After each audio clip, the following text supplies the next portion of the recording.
Listo, perfecto. Sí, Entonces, queda muy bien. vamos que el título de esta presentación es ¿Debería Panamá ser parte de la OCDE? Es como pregunta. Entonces traigo estas preguntas básicas que quisiera recorrer con ustedes. ¿Qué se busca con esto? ¿Qué se busca con ser parte de la OCDE? ¿Está preparada Panamá para iniciar este camino? ¿Es el único camino? ¿Es algo realmente necesario y prioritario para Panamá en este momento? ¿Sería importante y necesario que este paso sea antecedido por un mecanismo de participación ciudadana? Entonces, antes de eso, digamos que antes de eso, me anticipo a lo siguiente. Cuando yo hago parte del grupo de IFA, Panamá, y cuando, digamos, salió la noticia, mi primera reacción fue decir, bueno, pues buenísimo esto, porque con esto Panamá saldría de la lista gris de Europa. Y varios colegas dijeron, oiga, pero es que digamos que uno no puede dar un paso de esa envergadura simplemente, digamos, buscando que Panamá sea excluida de una lista de países no cooperantes. Yo me quedé pensando y digamos que efectivamente cambié de opinión. Con el paso de las semanas y con el paso de los días cambié de opinión. Y bueno, digamos que aquí solamente por un tema de coincidencia estoy sentado detrás de un cuadro muy bonito de Aurelio Benedetti, que es un pintor pues, famoso panameño que pinta, digamos, el canal de Panamá, lo moderno y lo antiguo. Y bueno, eso digamos que es una coincidencia porque busqué aquí pues simplemente un espacio en la casa donde conectar mi computador.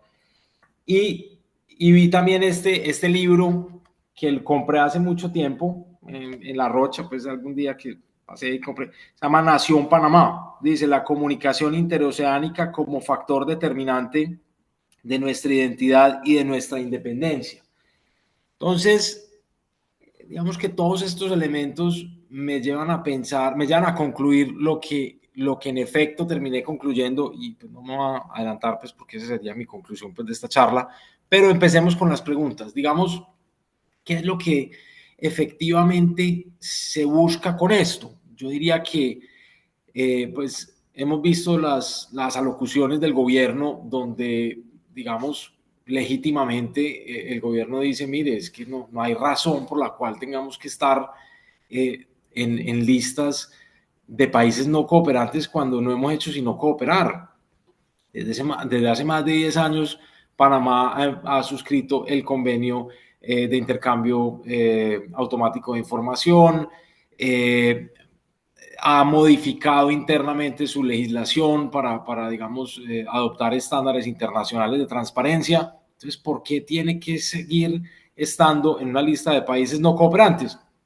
Pero probablemente la solución a esto no necesariamente sea dar el paso de entrar a la OCDE.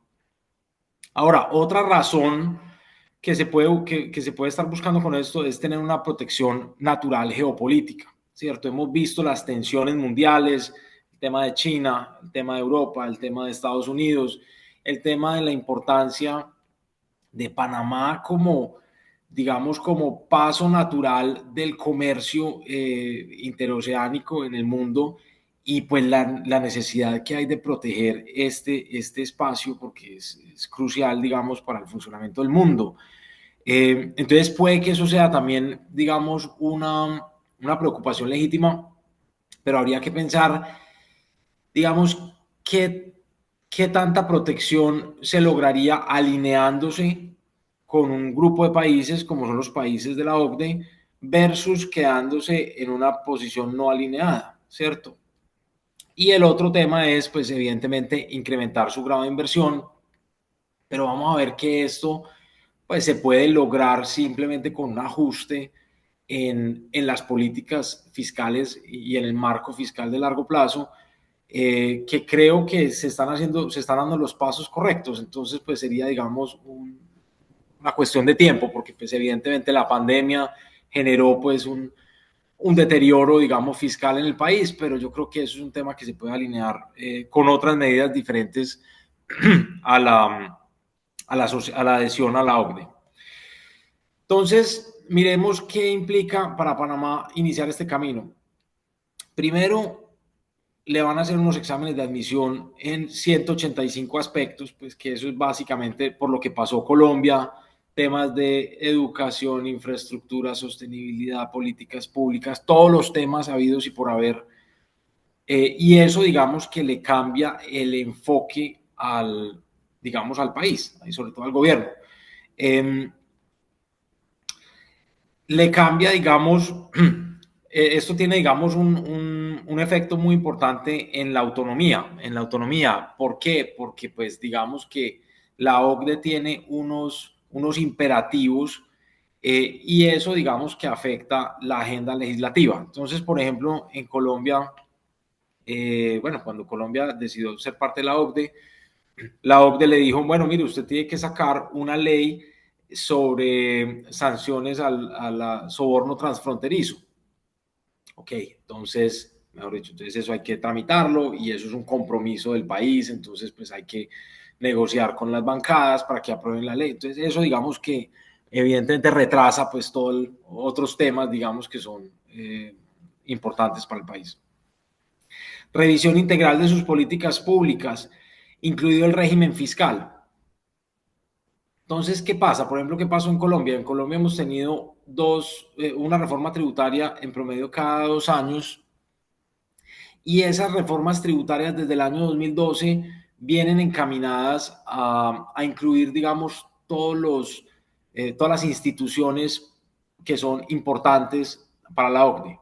Entonces, por ejemplo, en el año 2012, pues incluimos pues, instituciones como el establecimiento permanente, la sede efectiva de administración, eh, el régimen de, bueno, sí, el régimen de entidades controladas del exterior, o ese creo que viene un poco más adelante, pero digamos que son todos instrumentos o instituciones que para la OCDE son prioritarias, muchas de las cuales pues ya existen en la legislación panameña, otras no, otras no, y habría que mirar, digamos, qué tan importante es conservar la soberanía fiscal en esos asuntos, porque por ejemplo, si uno mira las primeras 3 acciones de BEPS, pues está, por ejemplo, la economía digital.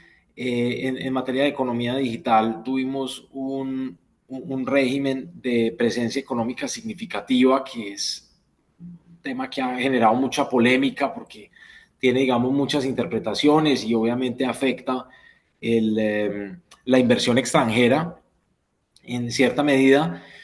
Eso, digamos, pues que evidentemente tendría que ser considerado también por Panamá. Pues la acción 2 que es instrumentos híbridos, eso también implicaría, digamos, pues un análisis completo de todo este tema de instrumentos híbridos. Y la acción 3 que son el régimen de empresas controladas del exterior, del régimen CFC, las reglas CFC, pues que evidentemente eso no existe en Panamá, en gran parte pues por su sistema de tributación territorial, pero que pues de aplicarse generarían, digamos, un escape sí, una huida de los inversionistas, ¿cierto? Porque pues simplemente pues Panamá es considerado, digamos, uno de los sitios más atractivos del mundo para pensionados, para rentistas de capital que se retiran, pues entre otras cosas, pues porque no tiene un régimen de entidades controladas del exterior. Entonces, pues simplemente digamos que eso haría que pues Panamá sufriera pues por ese efecto al adoptar esas normas. El impuesto mínimo global es algo que pues en este momento está en entredicho por la decisión pues de Estados Unidos de no hacer parte de esta iniciativa y aunque está digamos incorporado pues en muchísimos sistemas legales, puede que haya una segunda variación a esto, a este sistema, pues por ese hecho, porque no tiene sentido pues que exista, pero que Estados Unidos no haga parte del mismo. Entonces, evidentemente, al ser parte de la OCDE, pues se estaría Panamá comprometiendo digamos, a implementar este impuesto mínimo global que es el Pilar 2 y es una de las banderas pues, más importantes de la OCDE, porque pues, el Pilar 1, ese sí que digamos que nunca arrancó. Bueno, además hay otro punto de reflexión y es la obligatoriedad de acoger los comentarios de los tratados. Los tratados de la OCDE, digamos que el modelo de convenio de la OCDE es un modelo que premia a la residencia. Es un modelo que premia a la residencia porque pues, es un modelo enfocado a los exportadores de capital. Entonces habría que analizar si Panamá es efectivamente un exportador de capital o es un importador de capital. En el caso, por ejemplo, de Colombia, Colombia es un importador de capital. Entonces, ser parte de la OCDE, pues además de lo elegante que suena y de lo rimbombante que suena, pues es algo irreal, porque es algo que no, digamos que no comulga realmente con su esencia. Es decir, y eso digamos que lo vimos y pues lo hemos visto a lo largo de estos 10 años que llevamos incorporando normas que son propias, digamos, de los exportadores de capital a nuestro sistema jurídico y que lo único que hacen es ahuyentar la inversión extranjera, porque pues el inversionista extranjero mira el régimen colombiano y dice, pero ¿eso qué es? Eso es como un país escandinavo con una regulación complejísima y que va uno a ver y pues digamos que no comulga con la realidad. Entonces, yo creo que hay otros mecanismos para lograr lo que se quiere distintos a la adhesión necesaria pues, de Panamá a la OCDE. Y por último está el tema de la neutralidad. Yo creo que la neutralidad es un aspecto prioritario para Panamá, pues no solamente por el tema del canal, la neutralidad que tiene que tener pues, digamos, en el canal interoceánico, pues porque es, digamos, algo que el mundo necesita y que tiene que tener unas reglas muy claras, sino que también, digamos, pues siendo, digamos, este punto neurálgico del mundo, pues debería ser un punto que efectivamente estuviera separado de cualquier tipo de alineación política, como una especie, como lo es Suiza, por ejemplo, ¿cierto? Que entre otras cosas, pues dicen que Panamá es el Suiza de las Américas o el Luxemburgo de las Américas digamos que en gran parte es por el tema de la neutralidad y la neutralidad que debe conservar. Entonces, ¿es este el único camino? La verdad es que no, existen muchos otros caminos. Por ejemplo, el convenio marco de la ONU sobre cooperación fiscal internacional que fue lanzado en el 2023,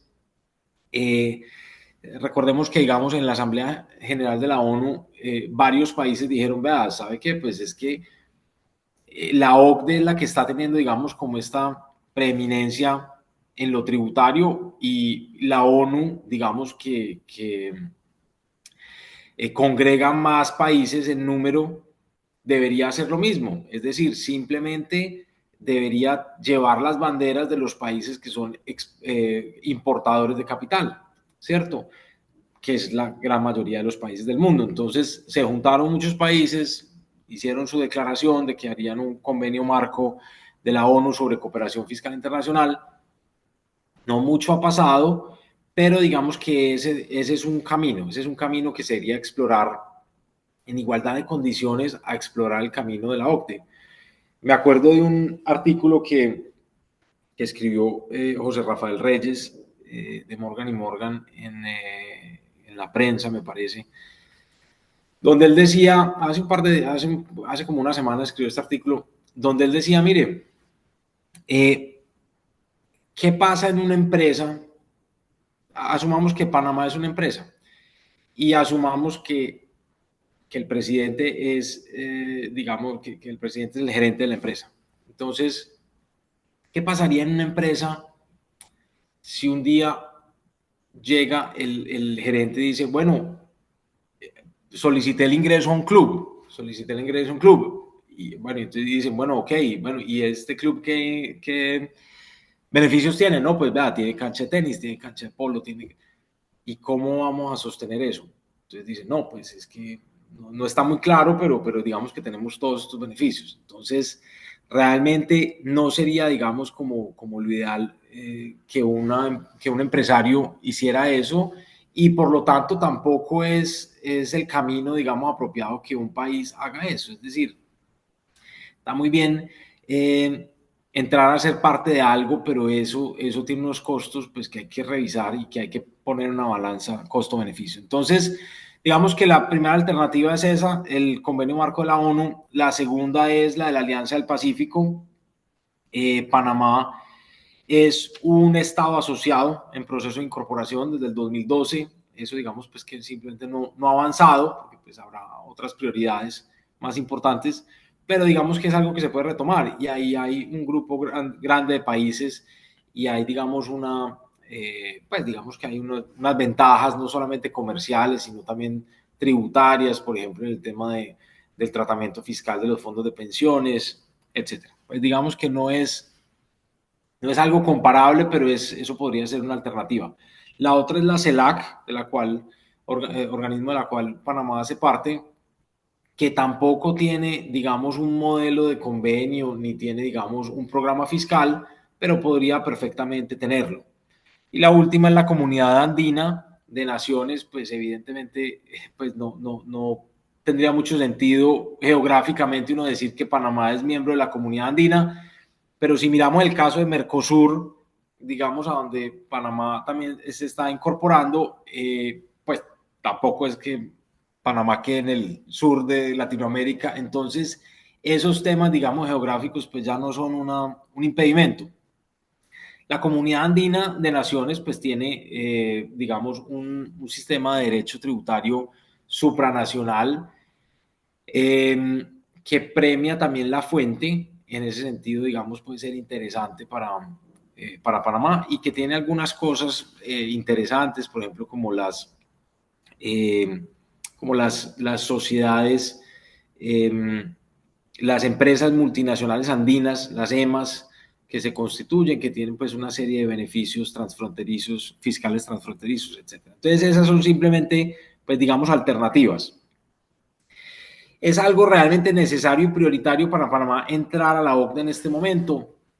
Pues si miramos el crecimiento previsto de Panamá en el 2025 es el 4.2%, en el 2026 se estima un crecimiento del 4.6%, que es el segundo crecimiento de un país en América Latina después de Argentina. Entonces, digamos, estando el promedio regional en 2.2, entonces fíjense que es prácticamente el doble, supera el crecimiento de Panamá, supera el doble de la media latinoamericana, es un crecimiento muy importante.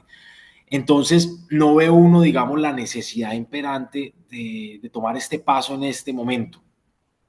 Obviamente tiene un déficit fiscal significativamente mayor al de la región, pero la cosa acá es que la entrada a la OCDE podría incrementar ese déficit fiscal.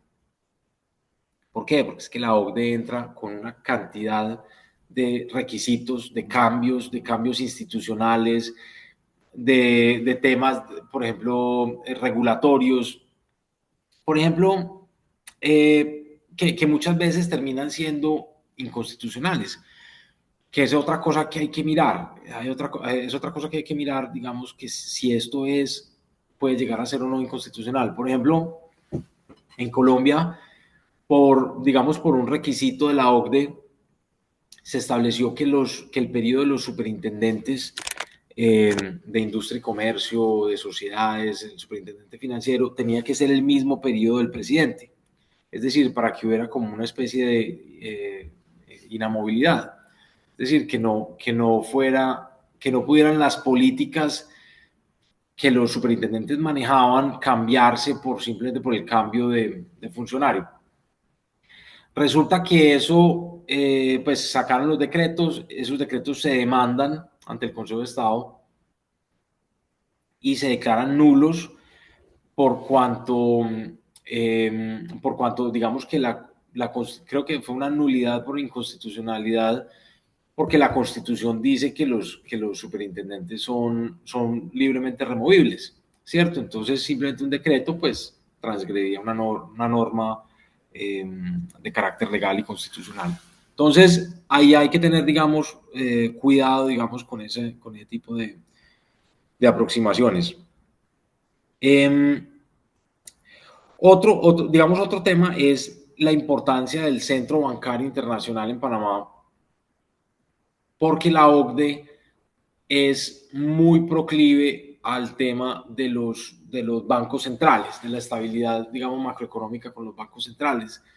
Panamá no tiene un banco central, eso ha generado, digamos, muchísima libertad en el Centro Financiero Internacional y que se demuestra en su propio crecimiento, pero eso podría tener unas revisiones profundas de la OCDE en el sentido, digamos, de limitar esas políticas a través pues de regulación prudencial vía reglamentos. Por ejemplo, en Colombia se está en este momento expidiendo un reglamento digamos, para todo el funcionamiento de los fideicomisos, y eso, digamos, pues que va también muy de la mano con temas, exigencias, pues, de la orden en temas regulatorios. Bueno, sería importante y necesario que este paso fuera antecedido por un mecanismo de participación ciudadana. Yo creo que sí, eso le daría legitimidad a todo el proceso, sea esto pues una consulta popular, un referendo, cualquier mecanismo de consulta ciudadana, porque pues necesariamente se van a anteponer este proceso a las necesidades imperantes, ¿cierto? Atender los costos de la entrada a la OCDE pues cambia completamente, digamos, las prioridades de los próximos gobiernos, entonces pues eso debería estar respaldado con el voto popular. Y digamos que resalto también el tema, por último, de la neutralidad que debe tener, digamos, Panamá, porque, digamos, eso es un principio no solamente constitucional, sino que es un principio de identidad que tiene Panamá como país y podría verse afectado pues por esta entrada de Colombia en la OCDE. Entonces, por último, acá les dejo pues un mapa, un árbol de decisión que plasma, digamos, todos los escenarios, todas las preguntas que deberían hacerse para determinar si un país como Panamá está listo o no está listo para dar este paso. Es decir, una cosa es estudiarlo, una cosa es valorarlo entre otras alternativas y otra cosa es decir, listo, nos metemos en esto. Ahora, hay países que lo han hecho. Ahí vimos, por ejemplo, República Dominicana acaba de tomar la decisión de entrar a ser parte de la OCDE. Está muy bien, digamos que cada país es autónomo para hacer eso, pero de la experiencia colombiana, yo sugeriría que esto fuera un tema que fuera concertado con los gremios, muy estudiado los efectos macroeconómicos y un tema que se pueda tomar sus años en decidirse. Realmente no hay afán. Esto no va a solucionar los problemas de Panamá. Estos son simplemente nuevos problemas, por así decirlo, nuevos asuntos, nuevos retos, eh, nuevas fuentes de gastos. Entonces es algo que debería hacerse con muchísimo cuidado y con mucha responsabilidad. Entonces, bueno, dejo hasta ahí para contestar cualquier pregunta y pues agradezco nuevamente la invitación, Carlos. A la orden, muy bien y muchas gracias. Luis Ramos te pregunta, la OCDE no está de acuerdo con los sistemas territoriales sobre Panamá. ¿Cómo aplicaría entonces la entrada nuestra a la OCDE sabiendo que tenemos un sistema de territorialidad? Sí, ese es un tema, digamos, muy importante. Yo creo que el sistema territorial es parte de la identidad que tiene Panamá como país y es parte, digamos, de su soberanía, de su decisión soberana tenerlo. Y no es el único, pues mejor dicho, si uno mira en Centroamérica, realmente hay la regla general es que los países tienen un sistema de tributación territorial. Hacia el sur del continente también, Paraguay, Uruguay, entonces, pues digamos que es algo simplemente de soberanía fiscal.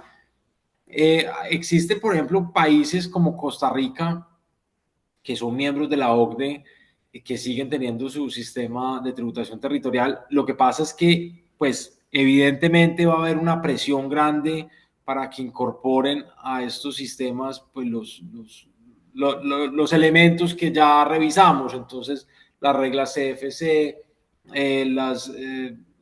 digamos, la presencia económica significativa para grabar la economía digital, y eso termina siendo incompatible con el sistema territorial. Entonces yo creo que pues si uno quiere, digamos, conservar el sistema territorial, que es digamos, una gran ventaja que tiene Panamá, es una gran fuente de atracción para nuevas inversiones, pues de pronto el camino no es en este momento ingresar a la OCDE, sino buscar otros mecanismos para acoger estos estándares que digamos que se logran eh, pues, mediante la adhesión a la OCDE se pueden lograr de forma voluntaria. Es que también eso puede haber un programa del gobierno que diga, listo, mire, queremos simplificar la inflación regulatoria, por decir cualquier cosa. Entonces, listo, hacemos un programa para que eso pasó en Colombia, por ejemplo, eso pasó en Colombia. Colombia era un país donde se reglamentaba todo tenía decretos reglamentarios. Cuando Colombia entró a ser parte de la OCDE, básicamente la OCDE le exigió a Colombia que antes de expedir un decreto reglamentario tenía que tener un estudio económico digamos, de la viabilidad, digamos, del impacto económico de la regulación. Y bueno, entonces eso hace por lo menos pues, que las normas que se expidan sean realmente necesarias y que no haya una inflación legislativa, pues, digamos, monumental. Pero estos estándares se pueden lograr por otras vías. Entonces, esa es como la invitación que yo hago. Muy bien. Buenas tardes, Excelente, buenas excelente, tardes. Juan Esteban. Eli, ¿tenías una pregunta para Juan Esteban? Juan Esteban, buenas tardes. Excelente exposición. Gracias, Eh, Eli. a ver, mencionaste un concepto que para mí es extremadamente importante porque hemos sido prácticamente víctimas de eso como país y es la soberanía tributaria. Eh, Nosotros hemos estado expuestos en los últimos años a condiciones de listas de diferentes colores y ya realmente uno ha perdido aquello de que tiene que estar al hilo de muchas cosas para poder estar pendiente de que si te califican o no te califican. Y es fácil para cualquier país o cualquier organización internacional de estos tipos crear calificaciones hacia un país que no produce oro, ni plata, ni petróleo, que su economía está basada básicamente en el servicio y que dependemos ciertamente de la inversión en ocasiones extranjeras. Ya ni siquiera bananos producimos.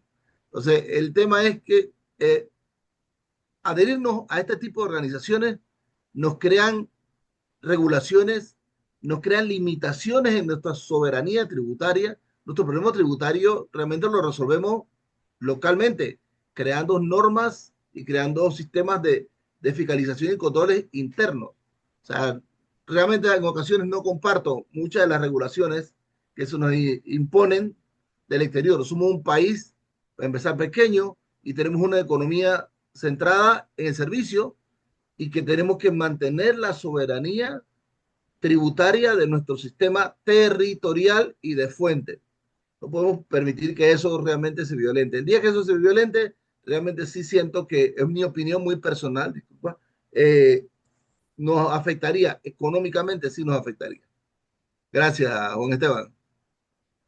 No, Eli, totalmente de acuerdo. Yo creo que este es un punto muy importante porque cuando empieza uno, digamos, un proceso de adhesión a un organismo multilateral como este, pues uno sabe dónde empieza, pero no sabe dónde termina. Entonces, en el camino va a haber muchas exigencias, va a haber presión internacional. Bueno, usted ya es miembro, usted quiere ser miembro de la OCDE, entonces digamos que también devolverse es perder una gran inversión. Es decir, uno en cualquier momento puede decir, bueno, ya nos retiramos de este proceso de adhesión, pero digamos que eso implica mucha inversión, mucho tiempo, unos planes de gobierno enfocados a eso. Entonces, Entonces es difícil saber dónde se termina. Y lo peor que puede pasar es terminar con un sistema que no sea armónico, es decir, con un sistema territorial, pero con elementos del sistema de renta, de renta mundial, porque entonces básicamente lo que va a pasar es que los inversionistas pues se van para otra parte. Entonces dicen, no, entonces ya nos vamos es para Dominicana, o nos vamos para Costa Rica, o nos vamos para, no sé, otros países, para Uruguay, otros países. Entonces es un tema complejo y creo que es una complejidad que realmente no se necesita en este momento.